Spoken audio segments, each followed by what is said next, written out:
ពលរដ្ឋនៅក្នុងភូមិអូអាន់ដូមួយសង្កាត់ព្រែកប្រាកំពុងតែរស់នៅជាមួយនឹងទឹកស្អុយចេញពីលូចូលផ្ទះអាជ្ញាធរខណ្ឌថាចៅសង្កាត់អត់រាយការណ៍មកនោះទេ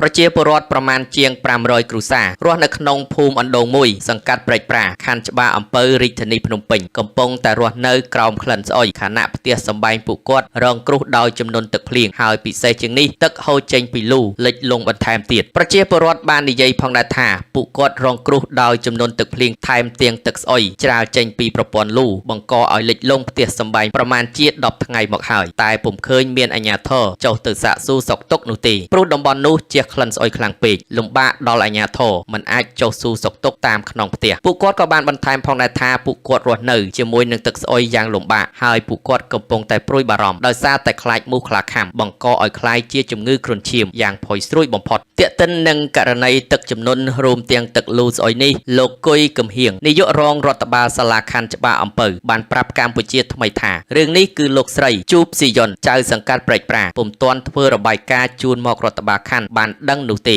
លោកនាយករងរដ្ឋបាលខណ្ឌបានបញ្ជាក់បន្ថែមទៀតថារងចាំមើលថ្ងៃទី9ខែតុលាឆ្នាំ2025នេះក្រែងលោកស្រីចៅសង្កាត់គាត់ធ្វើរបាយការណ៍សូមកិច្ចអន្តរាគមន៍ដាក់ម៉ាស៊ីនបូមទឹកដូចរាល់ឆ្នាំប្រជាពលរដ្ឋបានសម្ដែងការខកចិត្តចំពោះអាជ្ញាធរដែលពុំបានចុះទៅសួរសុខទុក្ខដល់ប្រជាពលរដ្ឋតាមក្នុងផ្ទះដោយពេលដែលពួកគាត់ចុះទៅសូមឲ្យប្រជាពលរដ្ឋបោះឆ្នោតជូនពួកគាត់នោះ